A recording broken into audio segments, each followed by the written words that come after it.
திருச்சிற்றம்பலம். திருமூலர் ஐயா திருவடிகள் போற்றி போற்றி, குருவடியும் திருவடியும் வணங்கி இந்த பதிவை ஆரம்பிக்கலாம். நண்பர்களே, பொதுவாகவே நம்ம வாழ்க்கையில் ஒவ்வொன்றையும் எதிர்பார்த்து செய்வோம் இல்லையா? இதை செஞ்சால் இதில் சந்தோஷம் கிடைக்கும், இதை செஞ்சால் இதில் சந்தோஷம் கிடைக்கும் அப்படின்ட்டு நிறைய விஷயங்களை பார்த்து பண்ணுவோம். நம்ம குழந்தைங்களுக்கு இதெல்லாம் பண்ணி கொடுத்தா சந்தோஷமாக இருப்பாங்க, நம்ம அப்பா அம்மாவுக்கு இதை செஞ்சால் சந்தோஷமாக இருப்பாங்க. இந்த மாதிரி நிறைய விஷயங்களை நம்மளுக்குள்ளேயே ஒரு கற்பனைப்படுத்திக்கிறோம். அதே போல் பார்த்திங்கன்னா, இப்போது ஒரு குழந்தைக்கு வந்துட்டு ஒரு மிட்டாய் வாங்கி தரீங்க அப்படின்னா, அந்த குழந்தை இதை பார்த்தோமே ரொம்ப சந்தோஷமாக இருக்க மாதிரி காமிச்சிக்கும். அடுத்த நிமிஷம் பார்த்திங்கன்னா அது துப்பிடும். என்னடா வாங்கி தந்தோம், வாங்கி முழுசாக சாப்பிடாம கூட துப்பிடுச்சு அப்படின்னு கேட்டோம்னா அது அவ்வளோதான். அது அந்த முட்டாயை பார்த்ததுமே இருக்கிற சந்தோஷம் அதை அனுபவிக்கும் போது அந்த குழந்தைக்கு இல்லை, அதனால தூக்கி எறிஞ்சிருச்சு. நம்ம அதை சந்தோஷப்படுறதை பார்த்தோமே சந்தோஷப்பட்டோம், ஆனால் அதை தூக்கி எறிஞ்சவே நம்ம மனசு வருத்தப்படுது. இந்த மாதிரி எல்லா விஷயங்களையுமே எடுத்துக்கோங்களேன். நீங்கள் எந்த ஒரு விஷயமாக இருக்கட்டும், வீட்டில் இருக்கவங்களுக்காக செய்கிறீங்க, இல்லை உங்களுக்காக நீங்கள் செஞ்சுக்கிறீங்க. ஒரு புது சட்டை எடுக்கிறோம், அந்த புது சட்டை எடுக்கும்போது ரொம்ப சந்தோஷமாக இருக்கும். ஒரு புது சேலை எடுக்கிறீங்க, சேலை எடுக்கும்போது ரொம்ப சந்தோஷமாக இருக்குது. அந்த சேலையில் ஒரு விரிசல், அதாவது சின்ன கிழிசல் ஆகிடுது, அல்லது அது ரொம்ப பழசாயிட்டு அதை திருப்பி எடுத்து கட்டணும் போது மன நெருடலாகும். ரொம்ப பிடிச்சி தானே அந்த சேலையை எடுத்தீங்க, ஆனால் ஒரு வருஷத்துக்கு அப்புறமோ 2 வருஷத்துக்கு அப்புறமோ அதே சந்தோஷம் அந்த பொருளின் மீது ஏன் இருப்பதில்லை அப்படிங்கிற மாதிரி நிறைய விஷயம் இருக்குது இல்லையா? இதெல்லாம் யோசித்து பார்த்திங்கன்னா ஒரு தெளிவு கிடைக்கணும், ஆனால் ஏனோ அதை மனம் மறுத்து விடுகிறது. இயல்பாக உறவுகளுக்குள்ளேயே ஒரு இடத்துல சந்தோஷமாக இருக்கிறத அடுத்த நாள் சந்தோஷமாக இருக்க முடியறதில்லை.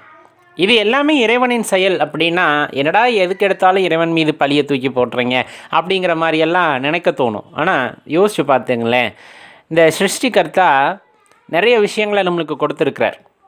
பொருளாக கொடுத்துருக்கிறார், நிலமாக கொடுத்துருக்கிறார், பொருள், இது மாதிரி நிறைய விஷயங்களாக எல்லாமே எதற்காக கொடுத்தார்? நீங்கள் சந்தோஷமாக இருக்கணும்னு தானே கொடுத்தாரு. அப்போ அந்த சந்தோஷம் உண்மையா அப்படிங்கிற அந்த ஒரு விஷயம் இருக்குல்ல.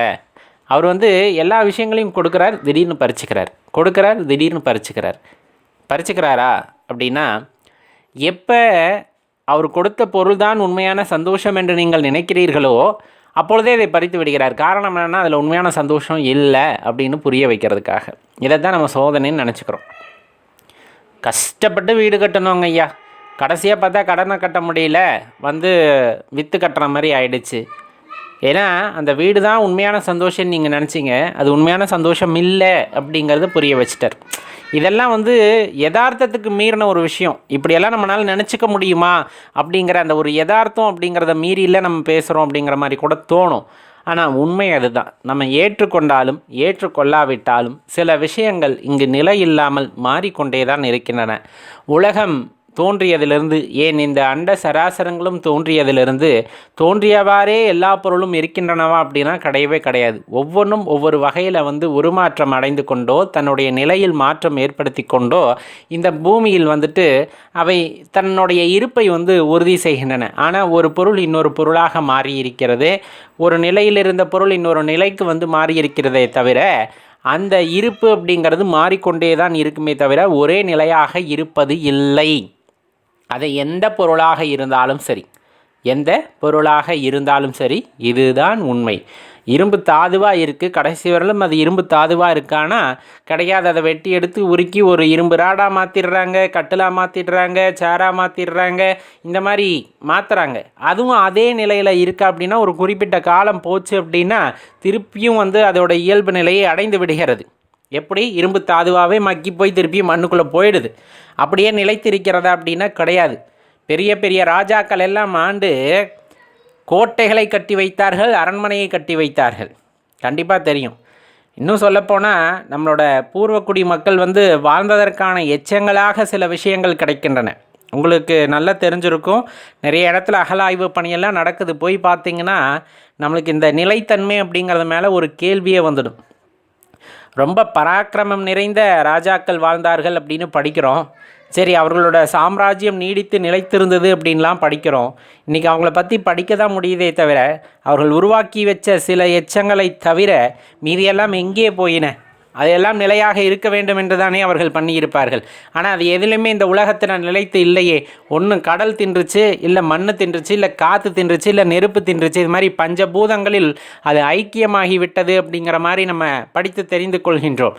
அப்போ எதுதான் நிலையான விஷயம்? நிலையான விஷயத்தை தேடி தேடி அங்கும் இங்கும் அலைகின்றோம். ஆனால் உண்மையாக அந்த நிலையான ஒரு இன்பத்தை தரும் பொருளை தேட மறுத்து விடுகிறோம். அப்படிங்கிறதான் ஞானியர்கள் புலம்பி தள்ளியிருப்பார்கள். உன்னுள் தேடு உன்னுள் தேடுங்கிறாங்க. எதை தேட சொன்னாங்கன்னு தெரியலையா?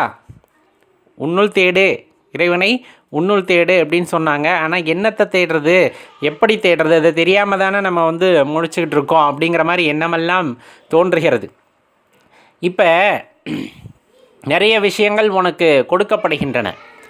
நிறைய விஷயங்கள் இப்போ உங்களுக்கு முன்னாடி சாப்பாடே 10 விதமாக வைக்கிறாங்கன்னு வச்சுக்கோங்க. அவங்களுக்கு தெரியாது உங்களுக்கு எது பிடிக்கும் பிடிக்காதுலாம் தெரியாது. 10 விதமான சாப்பாடு இருக்குது. அந்த சாப்பாட்டில் எதை நீங்கள் எடுத்துப்பீங்க அப்படின்னா, உங்களுக்கு எது பிடிக்குதோ, உங்களுக்கு எது சரின்னு படுதோ அதைத்தான் நீங்கள் எடுத்துப்பீங்க. அதே போல் நிறைய ஆன்மீக குருமார்கள் நிறைய விஷயத்தை எடுத்து சொல்லுவாங்க. இப்படின்லாம் ஒவ்வொன்றையும் நம்ம பயிற்சி பண்ண முடியாது. ஆனால் உள்ளிருக்கின்ற ஒருத்தன் கூறுவான், இதை நீ முயற்சி செய் அப்படின்ட்டு, அல்லது இதை நீ பயிற்சி செய் அப்படின்ட்டு உள்ளே இருக்கிற அந்த சப்தமானது உங்களுக்கு கேட்கும். அதை நீங்கள் தொடர்ந்து செல்லலாம். அது எதுவாக இருந்தாலும் சரி, இறைவன் ஒருவர் தான். பல விதமாக அவர் இருக்கின்றார். பல்வேறு வகைகளில் அவரை உணர்வதற்கு முயற்சி செய்கிறார்கள். ஒவ்வொருத்தருக்கு எது பிடிக்குமோ அந்த வகையில் தான் நம்ம செல்ல முடியும். ஒருத்தருக்கு ஒரு வகையில் கிடச்சிருச்சுன்னா அதே வகையில் நம்ம போக முடியாது. அது அவருக்கான வழி இறைவன் காட்டியது. உங்களுக்கான ஒரு வழி அப்படிங்கிறது இறைவன் உங்களுக்கு காட்டுவார். அதை அவராக காட்டுவாரா அப்படின்னா, நீங்கள் ஏதாச்சும் முயற்சி செஞ்சால் தானே. நீங்கள் ஏதாச்சும் முயற்சி செஞ்சால் தான் அவர் காட்ட முடியும். அப்போ நம்ம ஏதாவது முன் சென்று உள்ளிருக்கின்ற அந்த இறைவனை உணர வேண்டும் அப்படின்னு நினச்சோம்னா அதற்கான வழியை காட்டுகிறார். அப்போ அந்த இன்பத்துக்கும் வழியை காட்டுறதுக்கும் என்ன சம்பந்தம்? இப்போ நம்ம 100 பவுன் வாங்கி வச்சுருக்கோம். வாங்குறப்போ பயங்கர சந்தோஷமாக இருக்கும். கழுத்தில் போட, காதில் மாட்ட எல்லாம் சந்தோஷமாக இருக்கும். கொண்டு வீட்டுக்குள்ளே வைக்கும்போது பயமாக இருக்கும். அப்போ நீங்கள் உண்மையிலுமே அதை வச்சு சந்தோஷம் தான் பட்டிங்களா அப்படிங்கிற கேள்வி ஒன்று எழும்புது இல்லையா? அது ரொம்ப விசித்திரமான விஷயமா இருக்கும். அங்கங்கே காசை வாங்கி, லஞ்சத்தை வாங்கி எப்படியோ கோடி கோடியாக சேர்த்து வச்சுடுவாங்க.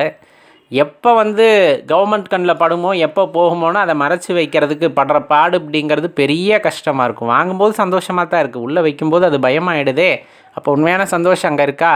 ஆனால் அதையும் மனசு ஒத்துக்க மாட்டேங்குது. இல்லை அப்படிலாம் இல்லை, நான் சந்தோஷமாக தான் இருக்கேன் பொய் வேடம் போட்டுக்கொண்டு தன்னைத்தானே ஏமாற்றி கொண்டு இருப்பதை விட, பணம், இந்த என்ன சொல்கிறது, மாயத்தால் உண்டாகின்ற புகழ், இதற்கெல்லாம் அடிமையாகாமல் உன்னுள் இருக்கின்றவர், அல்லது எல்லா இடத்திலும் வியாபித்திருப்பவர், எல்லா ஜீவராசிகளும் இருப்பவர், எல்லா ஜீவராசிகளாகவும் இருப்பவர், அப்படிப்பட்டவரை உணர்ந்து கொண்டு அதில் கிடைக்கின்ற இன்பத்தை அனுபவிப்பவர்களுக்கு மட்டுமே தெரிய வரும் எது உண்மையான இன்பம் என்று. ஏன்னா அதை எடுத்து சொல்வதினாலோ, இதில் உண்மையான இன்பம் இல்லை என்று சொல்வதினாலோ ஒருத்தருக்கு உண்மையான இன்பம் எது என்பதை புரிய வைத்தல் அப்படிங்கிறது ரொம்ப கஷ்டம். தானே உணர வேண்டும். தனக்குள் இருப்பவரை தானே உணர வேண்டும். அது சாத்தியமா அப்படின்னா அதுக்கு தான் குரு வழியாக செல்லுங்க அப்படின்னு சொல்கிறாங்க. ஏன்னா பல வழிகள் இருக்கும். எதை தேர்ந்தெடுக்கிறன்னா உங்களுக்கு எது சரியாக இருக்குங்கிறது குரு போதிப்பார். இந்த காலத்தில் குருவையும் தேட முடியல அப்படின்னா அமைதியாக இறைவனிடம் பிரார்த்தனை செய்து கொள்ளுங்கள். இறைவா எனக்கு குருவாக இருந்து அருளுங்கள். அவர் ஏதோ ஒரு விதத்தில் அவரே உங்களுக்கு குருவாக அமைவார். தேடி உனக்கு வேண்டும் என்பதை அவரே கொடுப்பார். ஆன்மீகம் அப்படிங்கிறது உயரிய சிந்தனை, அறிவியலுக்கெல்லாம் அப்பாற்பட்டது. அறிவியலில் என்னென்னமோ செய்கிறாங்க. உயிர் எங்கே இருக்குது அப்படிங்கிறத இன்னுமே அடையாளம் காண முடியலை. இல்லைன்னா அதையும் பிடிச்சி நிறுத்துறதுக்கு முயற்சி செய்வாங்கல்ல. அனைத்தையும் தாண்டிய விஷயம். இன்னும் இயற்கையை எளிதில் மனிதன் புரிந்து கொள்வதை விட அதோடு இணைந்த வாழ்க்கையை வாழும் பொழுது இன்னும் அற்புதமான வாழ்க்கையை வாழ முடியும் அப்படிங்கிறதான் மனிதன் தெரிந்து கொள்ள வேண்டியது இருக்குது. அதுக்கான பயணத்தை மனிதர்கள் தொடங்க வேண்டும். இயற்கையோடு இணைந்த வாழ்க்கை அப்படிங்கிறது, இயற்கையோடு விலகிய வாழ்க்கையை வாழும் பொழுது தான் எவ்வளவோ பிரச்சனைகளை நாம் சந்திக்கின்றோம், எவ்வளவோ இன்னல்களுக்கு நான் ஆட்படுகின்றோம். ஏன்னா இறைவன் சொல்கிறான், அந்த அறிவியல் வளர்ச்சியினாலோ அல்லது நீங்கள் இப்போ போகக்கூடிய அந்த இன்னும் என்ன சொல்கிறது, ரொம்ப சௌகரியமான வாழ்க்கையாலோ உனக்கு எந்த இன்பமும் வந்துவிட போவது இல்லை. மாறாக உன்னுள் இருக்கின்றவரை உணர்ந்து, உன்னுள் இருக்கின்ற அதி அற்புதமான சக்தியை உணர்ந்து கொள்ளும்போது வருகின்ற சந்தோஷமானது இந்த போலியான சந்தோஷங்களுக்கு ஈடானது அல்ல அப்படிங்கிறத இறைவன் தெளிவாக நமக்கு விளக்க விரும்புகிறார். அதுதான் ரொம்ப முக்கியமான விஷயம். அப்போ உள்ளிருக்கின்றதா புறத்தே இருக்கிறதா அப்படிங்கிறதெல்லாம் விட்டுட்டு முதற்கட்ட முயற்சியை ஆரம்பிப்போம். என்ன இருக்குது அப்படிங்கிறத தேட ஆரம்பித்தோம் அப்படின்னா அதற்கான வழியையும் அவரே காட்டி அதை நோக்கிய பயணத்தையும் ஆரம்பித்து வைப்பார் அப்படிங்கிறதுல எந்த மாற்று கருத்தும் இல்லை என்பர்களே. ஓம் நம சிவாய்.